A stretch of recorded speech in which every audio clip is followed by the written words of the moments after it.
Hi friends! We have 3 more days left until Christmas. Today I'm going to read you one of my favorite stories that I love to listen to around Christmas time. You probably have heard of it, and you probably have watched the video too, the movie of this book. So if you have watched the movie of this book, think about how the movie and the book is the same and different. Bet you'll remember it. If you haven't heard of it, enjoy this story called The Polar Express. On Christmas Eve, many years ago, I lay quietly in my bed. I did not rustle the sheets. I breathed slowly and silently. I was listening for a sound a friend had told me I'd never hear, the ringing bells of Santa's sleigh. There is no Santa, my friend had insisted, but I knew he was wrong. Late that night I did hear sounds, though not of ringing bells. From outside came the sounds of hissing steam and squeaking metal. I looked through my window and saw a train standing perfectly still in front of my house.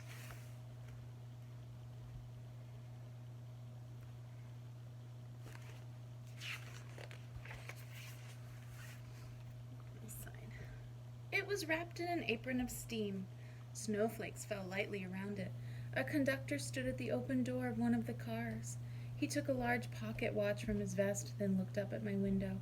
I put on my slippers and robe. I tiptoed downstairs and out the door. "All aboard!" the conductor cried out. I ran up to him. "Well," he said, "are you coming?" "Where?" I asked.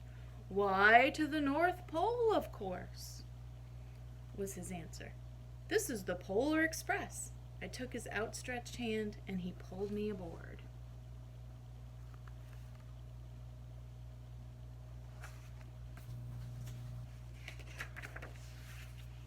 The train was filled with other children, all in their pajamas and nightgowns.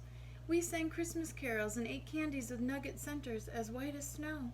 He drank hot cocoa as thick and rich as melted chocolate bars. Outside, the lights of towns and villages flickered in the distance as the Polar Express raced northward.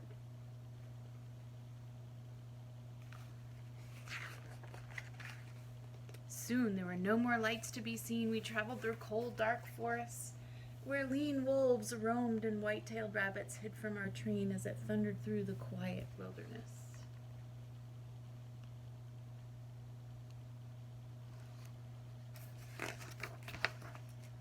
We climbed mountains so high it seemed as if we would scrape the moon, but the Polar Express never slowed down. Faster and faster he ran along, rolling over peaks and through valleys like a car on a roller coaster.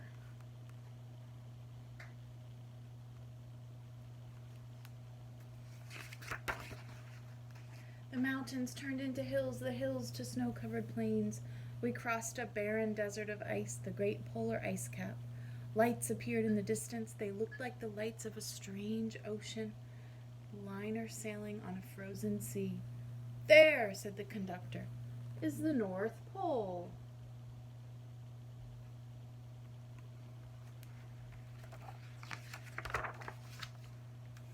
North Pole. It was a huge city standing alone in the top of the world, filled with factories where every Christmas toy was made. At first we saw no elves. "They are gathering at the center of the city," the conductor told us. "That is where Santa will give the first gift of Christmas." "Who receives the first gift?" we all asked. The conductor answered, "He will choose one of you."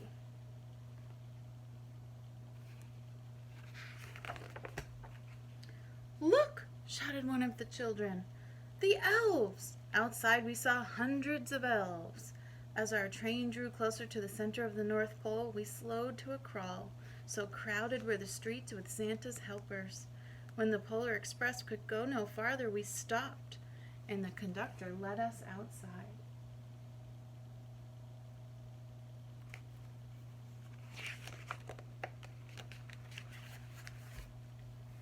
We pressed through the crowd to the edge of a large open circle. In front of us stood Santa's sleigh. The reindeer were excited. They pranced and paced, ringing the silver sleigh bells that hung from their harnesses. It was a magical sound like nothing I'd ever heard.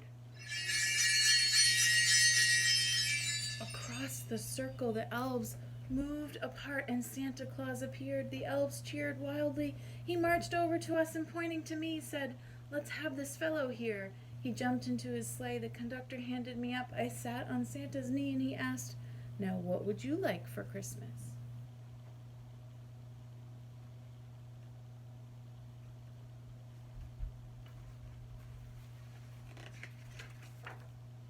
I knew that I could have any gift I could imagine, but the thing I wanted most for Christmas was not inside Santa's giant bag. What I wanted more than anything was one silver bell from Santa's sleigh. When I asked, Santa smiled. Then he gave me a hug and told an elf to cut a bell from a reindeer's harness. The elf tossed it up to Santa. He stood holding the bell high above him and called out, "The first gift of Christmas."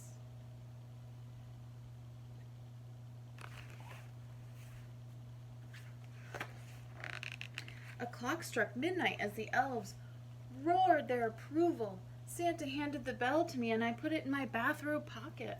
The conductor helped me down from the sleigh. Santa shouted out the reindeers' names and cracked his whip. His team charged forward and climbed into the air. Santa circled once above us, then disappeared into the cold, dark, polar sky.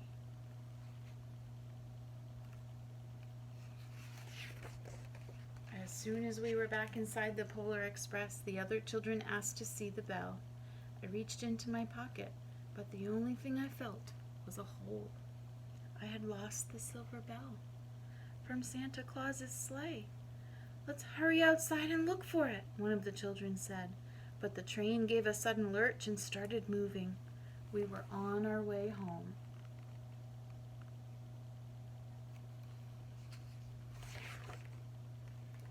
It broke my heart, the bell, to lose it.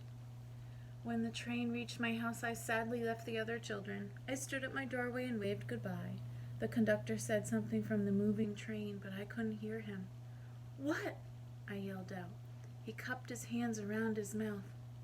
"Merry Christmas!" he shouted. The Polar Express let out a loud blast from its whistle and sped away.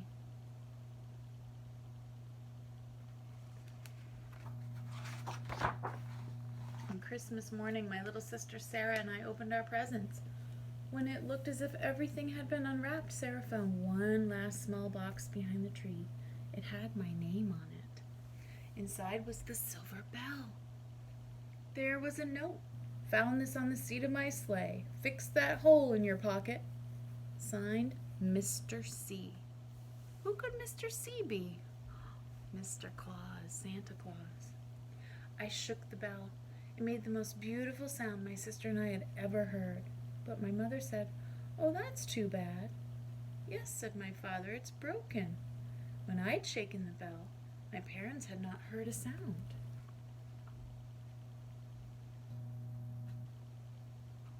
Why do you think he could hear it, but his parents couldn't? At one time, most of my friends could hear the bell. But as years passed, it fell silent for all of them. Even Sarah found one Christmas that she could no longer hear its sweet sound. Though I've grown old, the bell still rings for me, as it does for all who truly believe.